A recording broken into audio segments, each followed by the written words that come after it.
नमस्कार, आप देख रहे हैं लोकमंच और मैं हूं आपके साथ बिलाल मलिक। उत्तर प्रदेश में 7 सीटों पर उपचुनाव होने जा रहा है। उपचुनाव को लेकर पार्टियां अपनी अपनी तैयारियों में जुट चुकी हैं। यहां पर बसपा की बात की जाए, सपा की बात की जाए या फिर बीजेपी की बात की जाए, सभी जो है पार्टियां चुनावी मैदान में उतरना उन पार्टियों ने शुरू कर दिया है और अपने उम्मीदवारों की घोषणा भी करना शुरू कर दिया है। बसपा ने अपने उम्मीदवारों की घोषणा कर दी है, लेकिन सवाल इस बात का है कि 7 सीटों पर जो उपचुनाव होने जा रहा है, क्या खिलेगा कमल या फिर दौड़ेगा हाथी या फिर चलेगी साइकिल। आम आदमी पार्टी भी इस बार किस्मत आजमाने को तैयार है। और लेकिन सवाल इस बात का है कि जिस तरह से अगर उत्तर प्रदेश की राजनीति की बात की जाए, हलचल तेज है, इस तरह के मुद्दे सामने हैं और उन मुद्दों का फायदा या नुकसान किस पार्टी को होगा, ये भी देखने वाली बात होगी। तो इसी पर हम आज बात करेंगे और मेरे साथ राहुल यादव जौनपुर से हमारे संवाददाता सीधा लाइव जुड़ रहे हैं। राहुल, चुनाव को लेकर क्या कुछ अपडेट आपके पास?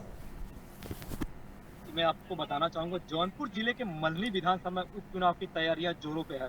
उत्तर प्रदेश के या कहें सूबे के मुख्यमंत्री योगी आदित्यनाथ ने जौनपुर में चुनाव की सनसनाहट आकर पूरी तैयारियों का जायजा ले लिया। वहीं जौनपुर की बात करें मल्हनी विधानसभा की, तो यहाँ पारसनाथ यादव या कहें मिनी मुलायम के नाम से जाने जाने वाले पारसनाथ यादव सपा के कद्दावर नेता माने जाते थे, लेकिन उनकी मौत के बाद यह सीट खाली हो गई है।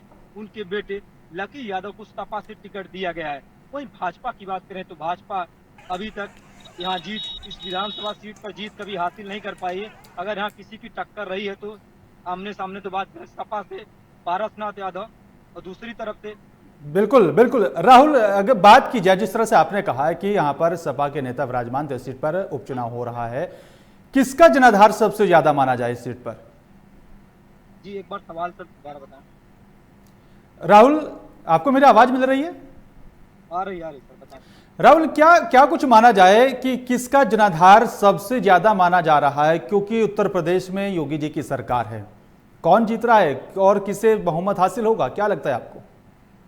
जी मैं आपको बताना चाहूंगा, जौनपुर जिले में राजनीति सरगर्मी की बात करें तो अभी भी बीजेपी ने अपना पत्ता साफ नहीं किया है। वहीं बीजेपी की तरफ से 3 दावेदार प्रमुख माने जाते रहे, प्रमोद यादव, सतीश सिंह, मनोज सिंह। वहीं यह विधानसभा क्षेत्र में यादव और ठाकुर और ब्राह्मणों का बाहुबला है। तो कहीं न कहीं बीजेपी अपनी पत्ता, जब तक पत्ता साफ नहीं करेगी तो कहीं न कहीं कुछ कहना ठीक नहीं होगा। लेकिन जिस तरीके से बीजेपी अभी भी मल्हनी विधानसभा पे कभी आज तक काबिज नहीं हो पाई है, तो कहीं न कहीं चुनावी समीकरण देखने को मिलेगा, लेकिन दोनों में टक्कर देखने को काफी मिलेगा। जी बिल्कुल, लेकिन राहुल, जिस तरह से हाथरस का मामला अभी चल रहा है और हाथरस मामले को लेकर सभी पार्टियां जो हैं अपने अपने हिसाब से राजनीति कर रही हैं, और इसी को लेकर अगर बात की जाए जिस तरह से अब उपचुनाव हो रहा है 7 सीटों पर, किसको फायदा और किसको नुकसान इस हाथरस मामले को लेकर होगा, क्या लगता है आपको?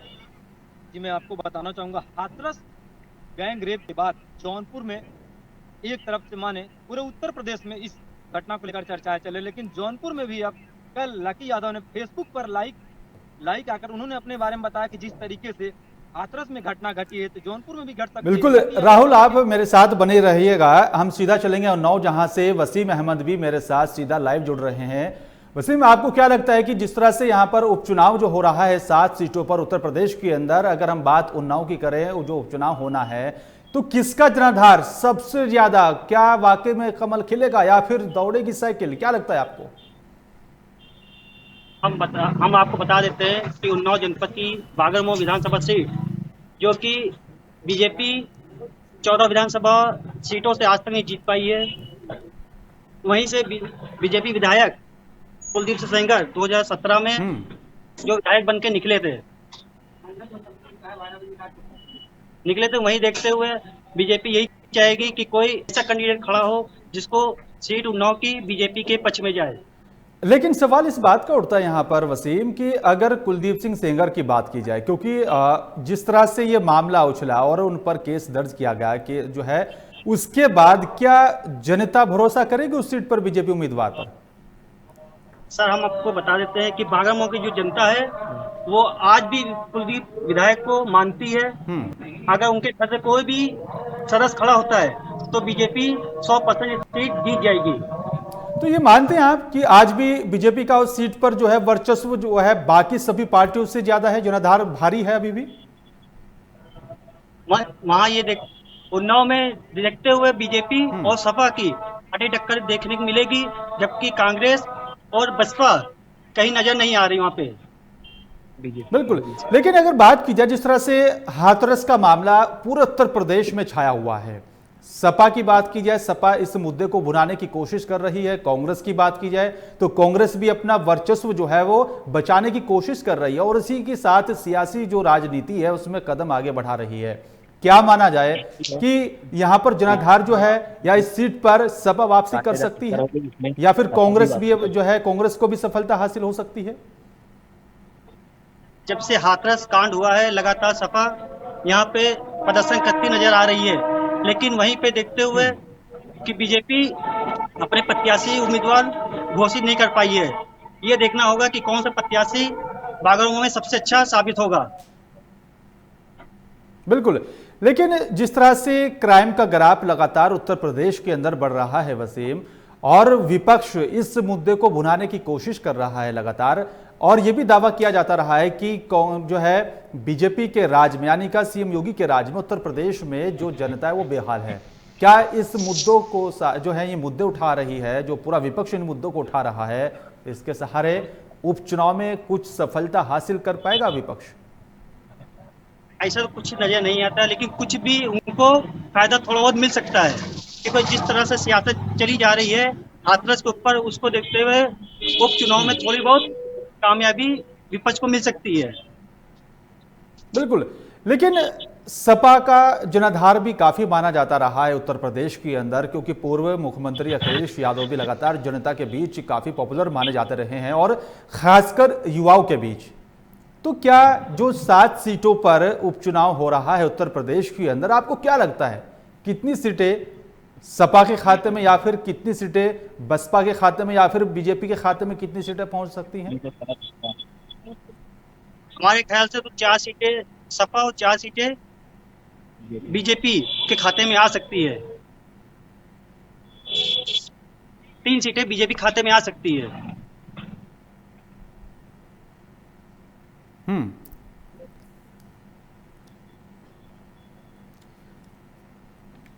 बिल्कुल।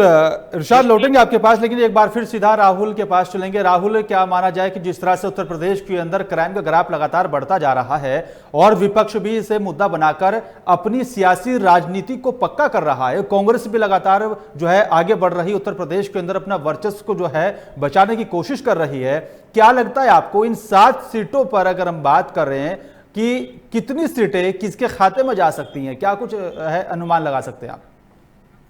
जी, मैं आपको बताना चाहूंगा बीते 2 वर्षों में सूबे में तेजी से अपराध का ग्राफ बढ़ा है। मैं आपको बताना चाहूंगा जौनपुर में भी तेजी से अपराध का ग्राफ बढ़ा है। पिछले 2 सप्ताह की बात करें तो जौनपुर में लगभग 6 से ज्यादा हत्याएं हुई हैं। वहीं सूबे के मुख्यमंत्री एसपी अशोक कुमार को हटाकर रामकरण नैयर को जरूर भेजा, लेकिन बदमाशों ने तमंचे के बल पर उनके स्वागत में बैंक लूट का वारदात का मामला सामने आया, उसके बाद चिन्हती का मामला सामने आया। तो कहीं ना कहीं जौनपुर में भी हालात ठीक है, लेकिन जिस तरीके से अब उपचुनाव की 7 सीटों पर उत्तर प्रदेश में चुनाव हो रहा है तो कहीं न कहीं बीजेपी, सपा, बसपा, कांग्रेस भले ही टक्कर देने, लेकिन चुनाव की बात करें तो कांग्रेस तो कहीं मझधार में साफ दिखाई नहीं दे रही, लेकिन भाजपा और सपा में दोनों में 7 सीटों पर टक्कर का मुकाबला देखने को मिलेगा। बिल्कुल। लेकिन राहुल, जिस तरह से कुछ दिनों से देखा जा रहा है, जब केंद्र सरकार की तरफ से किसानों को लेकर बिल लाया गया था तो लगातार जो है सपा के कार्यकर्ता और बड़े नेता सड़कों पर उतरकर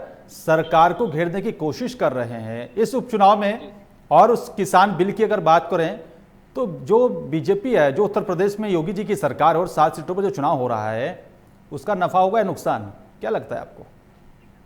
जी मैं आपको बताना चाहूंगा जिस तरीके से पूरे उत्तर प्रदेश में इस समय किसान का मुद्दा बसपा, सपा, कांग्रेस ने जिस तरीके से उछाला है, वहीं सपा के कार्यकर्ता आप गांव-गांव लोगों को जाकर आह्वान पत्र बांट रहे हैं अखिलेश यादव सूबे के पूर्व मुख्यमंत्री के कहने पे, तो कहीं न कहीं इस मामले को भी सपा भुनाने का काम नहीं कर रही है। किसानों के हित की बात करें, लेकिन जिस तरीके से जो भी होगा सामने आ जाएगा, लेकिन इस तरफ सपा किसान का भी मुद्दा जोर शोर से उठा रही है। जी बिल्कुल। राहुल, आप बने रहिए मेरे साथ, हम सीधा चलेंगे एक बार फिर उन्नाव इरशाद के पास। इरशाद, आपको क्या लगता है माफ कीजिएगा, वसीम अहमद, आपको क्या लगता है कि जिस तरह से क्राइम का ग्राफ जो बढ़ रहा है उत्तर प्रदेश के अंदर और विपक्ष इस मुद्दे को भुनाने की कोशिश कर रहा है, तो बीजेपी को नुकसान होगा या फायदा, या फिर विपक्ष को उसका फायदा होगा?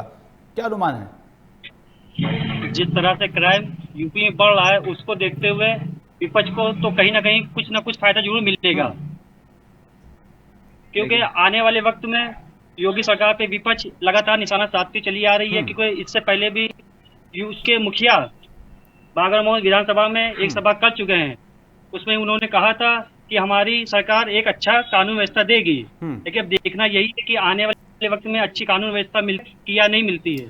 लेकिन कानून व्यवस्था कैसी है और क्या चल रही है, और सुचारू रूप से कितना कानून व्यवस्था को चलाने में उत्तर प्रदेश की सरकार कितना कामयाब हो रही है, जनता के सामने है जो है यहाँ पर वसीम। लेकिन जिस तरह से लगातार जो क्राइम है उसका ग्राफ बढ़ रहा है और इसी मुद्दे को बुलाने की कोशिश जो है विपक्ष कर रहा है, तो इस मुद्दे को लेकर क्या लगता है आपको, क्या वाकई में जो है विपक्ष को इस मुद्दे का पूरा फायदा मिलेगा? क्योंकि जिस तरीके से इस मुद्दे को उठाया जा रहा है और कोशिश यही की जा रही है कि उपचुनाव में इसका सीधा सीधा फायदा उठाया जाए। विपक्ष कहीं भी कोई मौका नहीं छोड़ती, चाहे क्राइम हो या किसी भी राजनीतिक कार्यक्रम हो।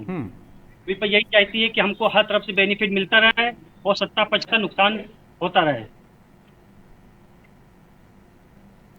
बिल्कुल, शुक्रिया वसीम और राहुल, आपका भी मेरे साथ सीधा लाइव जुड़ने के लिए। और लेकिन अब इसी बात को लेकर अगर जो चर्चा कर रहे हैं हम लोग कि आखिरकार क्या वाकई में जनाधार किसका सबसे ज्यादा होगा, क्या वाकई में इन 7 सीटों पर एक बार फिर से कमल खिलेगा या फिर सपा की साइकिल चलेगी या फिर हाथी भी हुंकार भरेगा? आम आदमी पार्टी भी पूरा दमखम दिखा रही है और लगातार जो है सरकार के खिलाफ सड़कों पर उतरकर विरोध प्रदर्शन कर रही है। लेकिन सवाल इसी बात का है कि जिस तरह से 7 सीटों पर विधानसभा के जो उपचुनाव हो रहे हैं उसमें किस पार्टी को कितनी कामयाबी मिलेगी ये तो आने वाला वक्त ही बताएगा। लेकिन जनता जनार्दन होती है, जिस तरह से जो है बेरोजगारी के मुद्दे की बात की जाए या फिर जो है किसान के मुद्दे की बात की जाए, फिर कानून व्यवस्था को लेकर बात की जाए, तो विपक्ष इस मुद्दे को बुलाने की कोशिश कर रहा है और जनता तक अपनी आवाज को पहुंचाने की भी कोशिश यहां पर कर रहा है। लेकिन देखना होगा कि आखिरकार कामयाबी किस पार्टी को मिलती है। फिलहाल मेरे साथ सिर्फ इतना ही।